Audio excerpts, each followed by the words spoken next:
Սա երևի այն բացառիկ դեպքերից է, երբ ոչը իր մեջ կրում է շատ պոզիտիվ, շատ դրական, շատ լուսավոր բովանդակություն, որովհետև մենք հավաքվել ենք այստեղ մերժելու մի ահավոր, հրեշավոր արկածախնդրություն սահմանության փոփոխությունների քողի տակ, որ փաթաթվում է հայ ժողովրդի գլխին։ Իմ ելույթը ցանկանում եմ սկսել մեր երախտագիտության արտահայտությունը անելով չենք անցկացնի հասարակական կազմակերպությանը, որովհետև իսկապես սա մեծ նվաճում էր, որ մի նոր կազմակերպություն շատ արագ ճշգրիտ քայլերով ձեռք բերեց բավականին մեծ հեղինակություն հասարակության մեջ եւ կարողացավ նաեւ անել մի բան, որ սովորաբար համարվում է անհնար, համախմբել շատ մեծ անցյալում շատ մեծ հակասություններ ունեցող եւ հուսով այսօր այդ հակասությունները հաղթարող ուժերին։ Ես ցանկանում եմ 3 թեմայից խոսալ։ Առաջինը դա կլինի, թե մենք ժողովրդին պետք է բացատրենք, ինչու ենք մենք այստեղ հավաքվել։ Եվ ես կարծում եմ չափազանցություն չի լինի, եթե մենք ասենք, որ մեզ այստեղ բերել է տագնապը մեր երկրի ճակատագրի համար։ Որովհետև հերիք չի, որ ընտրությունների կեղծումով, բռնությամբ, թալանով իշխող ռեժիմը ըստ էության խախտելով այն սահմանադրությունը, որ ցանկանում է հիմա բարեփոխել, իբր թե յուրացրել է իշխանությունը, այսօր նրանք ցանկանում են այդ յուրացումը ամրապնդել սահմանադրորեն։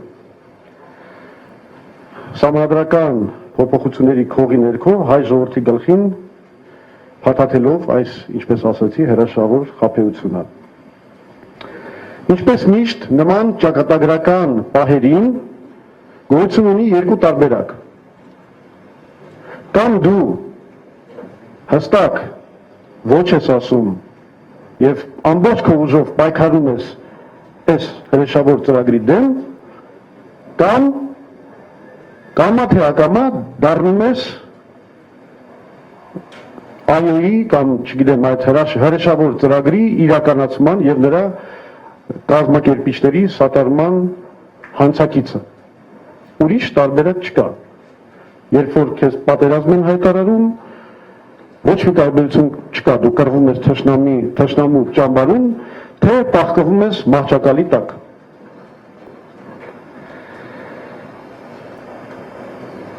Եվ ուրեմն այստեղ իսկապես հավաքվել են այն ուժերը, ովքեր այս մեզ հայտարարված պատերազմի մարտահրավերը ընդունում են։ Երկրորդ թեման, որի շուրջ ես կուզեի խոսել, դա վերաբերվում է, թե ինչու ենք մենք ի վերջո մերժում այս սահմանադրական գործընթացը, որը իշխանությունների կողմից մատուցվում է որպես մեծագույն մի բարերարություն, չգիտեմ, ժողովրդավարացման մի նվեր մեր հայ ազգին։ Մենք ունենք, ես հիմա կոնգրեսի տեսակետն եմ ասում, որոշ կետերը կհամընկնեն հավաքվածների մտածումների եւ պատկերացումների հետ, որոշ կետերը երևի միայն մերն են, բայց դա կարևոր չի, կարևորը այն է, որ մենք մերժում ենք եւ ես ուզում եմ ասեմ, որ Հայ ազգային կոնգրեսը ինչու է մերժում։ 4 պատճառ կա կարևոր, որ մենք մերժում ենք այս սահմանադրական, այսպես կոչված գործընթաց։ Առաջինը, Հայաստանում սահմանադրական ռեֆորմի համար չկա ոչ հասարակական պահանջ, ոչ էլ անհրաժեշտություն։ Հայաստանի քաղաքական եւ տնտեսական արատավոր համակարգի բոլոր արատները որևէ կապ չունեն սահմանադրության հետ։ Դրանք կապված են ընտրակեղծարարության, տնտեսության մենաշնորհեցման, համատարած համակարգային կոռուպցիայի հետ։ Եվ այդ ամենը շտկելու համար սահմանադրության փոփոխության կարիք չկա։ Եվ գործընթացի, եկեք ճշմարտությունը ժողովրդին ասենք, գործընթացի միակ նպատակն է օգնել Սերժ Սարգսյանին շրջանցել սահմանադրությամբ ամրապնդված իր երրորդ պաշտոնավարման համար արգելքը։ Սա է միակ մոտիվը եւ պատճառը, որ դրված է այս ամբողջ ջանքերի հիմքում։ Ոնց է մեկ, սա առաջին պատճառն է, ինչու մենք մերժում ենք այս ներկայացված փաստաթուղթը։ Երկրորդը, իրականում ընտրվել է Սերժ Սարգսյանի այս իշխանության հավերժացման շատ խորամանկ ձև։ Եթե այլ երկրներում, ասենք, դիկտատորները ուղղակի հանում են երրորդ պաշտոնավարման այդ նախագահական պաշտոնավարման արգելքը, այստեղ իբր խորհրդարան համակարգին անցնելու քողի տակ իրականում ստեղծվում է մի համակարգ, որը ըստ էության չտեսնված համակարգ է խորհրդարանական հանրապետությունների շարքում։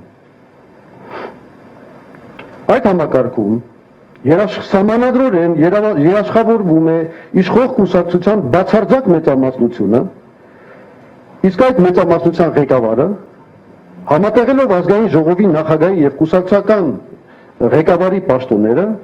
ըստ էության ձեռք է բերում խորհրդային գենսեկի կարգավիճակ եւ իր ձեռքում կենտրոնացնում պետական իշխանության ամենակարևոր լծակները։ Խորհրդարանական հանրապետությունների միջազգային պրակտիկայում չտեսնված սարգսյանական այս գենսեկական մոդելի առանձնահատկությունների մասին բազմիցս խոսել ենք։ Թույլ նախագահ, որը չունի վարչապետի թեկնածու առաջադրելու լիազորություն եւ չի լինելու գերագույն գլխավոր հրամանատարը, թույլ վարչապետ, որը ինչպես նաև առանձին վերցած ցանկացած նախարար, ցանկացած պահի կարող է հեռացվել ազգային ժողովի նախագահի կողմից իր ղեկավարած մեծամասնության ուժով եւ գերհզոր ազգային ժողովի նախագահ, որն ունի վարչապետի թեկնածուի առաջադրման լիազորություն եւ չի կարող հեռացվել սահմանադրական որևէ գործընթացով։ Այսինքն ամեն ինչ արված է, որ Սարգսյանը 2018 թվականին ապրիլի 9-ին ավարտելով նախագահի լիազորությունները շարունակի իր ըստ էության միանձնյա նախագահական պաշտոնավարումը Հայաստանում։ Այս անգամ բայց ազգային ժողովի նախագահի կարգավիճակով։ Երրորդ պատճառը նախագիծը կործանարար է մեր երկրի անվտանգության համար։ Նախագահին եւ վարչապետին թույլատնելու նպատակով առաջինին զրկել են զինված ուժերի գերագույն գլխավոր հրամանատար ունենալու լիազորությունից, ինչպես ընդունված է բոլոր խորհրդարանական հանրապետություններում, բացի մեկ բացառությունից, ես հիմա կասեմ, իսկ վարչապետը գերագույն գլխավոր հրամանատարը դառնում միայն պատերազմի ժամանակ։ Հպարտորեն հայտարարում են, որ մենք ներմուծել ենք գերմանական մոդելը, բայց մոռանում են նշել մի փոքր աննշան հանգամանք, որ այդ մոդելը երկրորդ համաշխարհային պատերազմում հաղթած տերությունները պարտադրել են Գերմանիայի վրա, պարտված Գերմանիային մեկ նպատակով թույլ չտալու գերմանական միլիտարիզմի վերածնունդը եւ թույլատնելու զինված ուժերի կառավարում այդ երկրում։ Եվ մենք հիմա մեր հոժար կամքով իբր մենք պարտվել ենք ինչ-որ պատերազմում, վերցնում ենք այդ թույլատնված մոդելը եւ փաթաթում մեր ժողովրդի վզին միայն մի բանի համար, որ Սերժ Սարգսյանի իշխանությունը ամրապնդվի։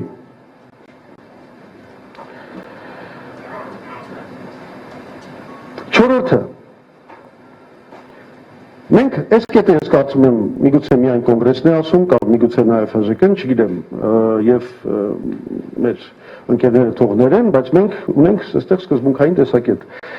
Մենք ընդհանրապես մերժում ենք սահմանադրական կառավարման մոդելի փոփոխությունը։ Կառավարման 3 մոդելն էլ նախագահականը, կիսանախագահական, կիսախորհրդարանականը եւ խորհրդարանականը բոլորն էլ ժողովրդավարական մոդելներ են։ Բոլորը։ Եվ նրանք շատ լավ գործում են, եթե կա ազատ եւ արդար ընտրությունների ինստիտուտը։ Աշխարհի բոլոր կայացած ժողովրդավարական ազգերը մեկ անգամ եւ ընդմիշտ ընդունում են կառավարման մեկ ձևը եւ այն այլևս չեն փոխում։ Նպատակը հետեւյալն է. քաղաքական ուժերը պետք է ենթարկվեն կառավարման մոդելին եւ ոչ թե կառավարման մոդելը պետք է ենթարկվի քաղաքական ուժերին։ այլապես կառավարման մոդելը դառնում է իշխող կուսակցության ձեռքում գործիք սեփական իշխանության ամրապնդման նպատակով։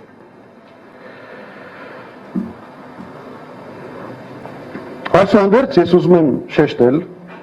որ մենք գործող սահմանադրությունը չենք համարում կատարյալ մի փաստաթուղթ, որը ենթակա չի փոփոխությունների, եւ ես կարծում եմ, որ կգա ժամանակը, երբ որ մենք բոլորս միգուցե միասին աշխատենք սահմանադրական փոփոխությունների վրա, բայց դա կանենք այն ժամանակ, երբ որ Հայաստանում վերականգնված լինի ազատ եւ արդար ընտրությունների ինստիտուտը եւ դրա համար իսկապես լինի հզոր հանրային պահանջ եւ քաղաքական լայն կոնսենսուս։ Եվ երրորդ կետը, շատ կարճ կասեմ, կներեք շատ երկարացրեցի, բայց ապագայի միտված խոսքեր եմ ուզում ասել, մենք այստեղ հավաքվել ենք իրականում մի խնդրի համար, ինչպես ոտքի հանել ժողովրդին, եւ այս հարցը պահանջում է պատասխան։ Մենք ինչպես կարող ենք հանել ժողովրդին ոտքի։ Ես կարծում եմ առաջին քայլը այդ ուղղությամբ մենք այսօր միասին անում ենք, որովհետեւ ժողովրդի համար, ժողովրդի մոբիլիզացիայի, այն բանի համար, որ ժողովուրդը վերականգնի իր ջարդված, կորսված հավատը դեպի արմատական փոփոխություններ մեր երկրում, ժողովուրդը ցանկանում է տեսնել քաղաքական ուժերի համախմբում։ Հավատացեք, որ սա լրջագույն հիմք է ժողովրդի հավատը վերադարձնելու համար։ Եվ այսօր մենք տալիս ենք այդ ազդանշանը ժողովրդին։ Մենք այսօր կատարում ենք մի քայլ, որը իսկապես ոգևորիչ է եւ այդ քայլը կարող է սկիզբ առնել դիմադրության շարժման տարածմանը մեր երկրում, որին մեր ժողովուրդը, մեր հասարակությունը կհավատա եւ ոտքի կելնի։ Անդորեն ասեմ, այս հռչակագիրը, որ մենք ստորագրում ենք, սա կարևոր է շեշտել, ոչ մի պարտավորություն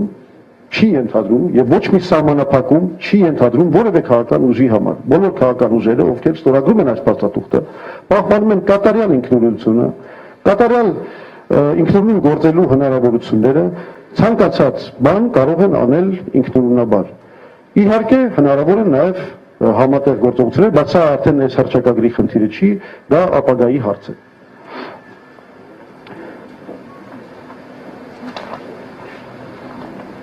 Բայց այս ամենը ասելով ես պետք է ասեմ նաև, որ համախմբումը ժողովրդին ոտքի կանգնեցնելու միակ գործիքը չի։ Ժողովուրդը պետք է հասկանա, որ սա սահմանադրության ընտրություն չի։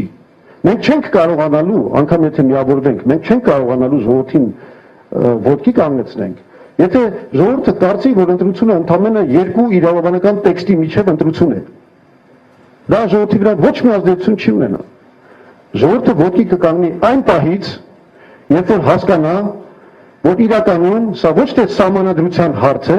այլ հանրաքվեի է դրվելու ընդամենը մեկ հարց։ Ցանկանում եք արդյոք դուք, որ Սերժ Սարգսյանը շարունակի կառավարել այս երկրում անսահման ժամանակով, շարունակի իր թալանը, շարունակի այն համատարած կոռուպցիան, շարունակի այն նվաստացումը, որ բերել է մեր ժողովրդի